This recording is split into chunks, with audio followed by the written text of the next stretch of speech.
A group of young people that acquired land in Brakwater area 13 kilometers north of Windhoek say that they plan to enter the property market with a unique approach that could make housing affordable for the average Namibian.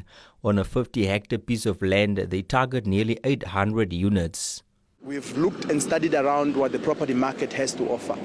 And on an average, your ordinary Namibian the only land that is guaranteed to them would be their grave.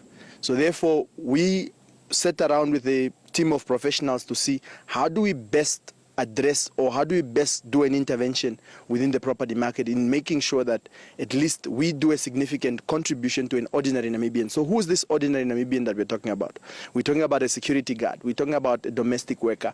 We're talking about the young professionals, the media practitioners, people who basically can afford to have a decent life, but because of the market forces or what we call the hand of the market between those that have the means of production and those that must provide those means of production to people, would invincibly use their hand to either benefit themselves or strike that balance in making sure that nobody benefits from it. So what we've then done as a company is that we first and foremost in our operations is that we must find the land that people must be able to see, the land that people must be able to occupy, the land that people must be able to, after all, be settled in. Why do you look for the land first? Because it's important for you to determine the pricing of that land.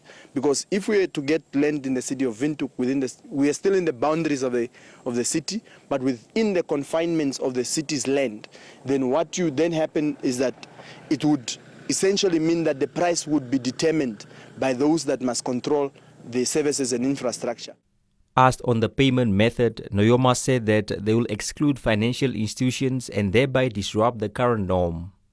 And the model is that we want to cut out the third-party financing. So third-party financing, in other words, is when you need to go to any financial institution.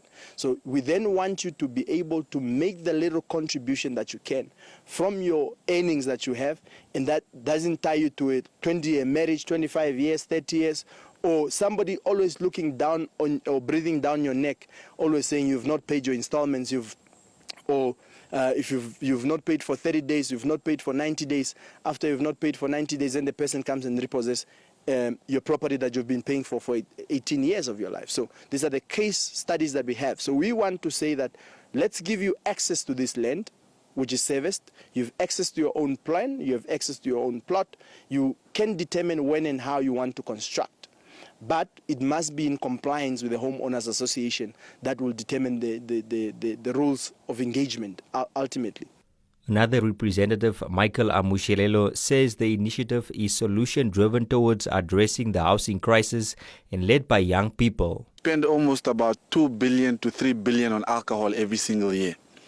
So now, as opposed to spending that money on alcohol, we then decided to say, why don't we channel some of those funds into building black communities, black-owned estates and so forth. So this is basically as a result of planning, as a result of well thoughts, strategizing and implementation by young black people.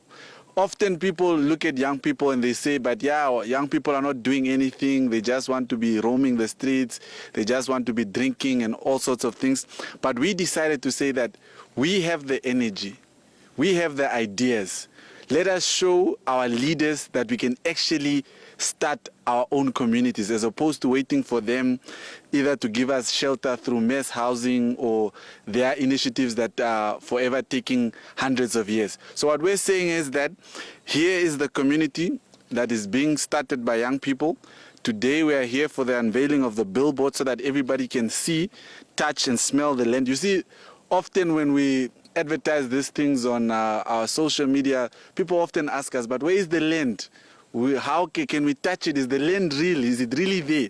So here we are now today on the site for the unveiling of the billboard. With regards to construction commencement, Amushelelo says overcoming the bureaucracies will be a challenge, but remains optimistic that they will deliver to those that need homes.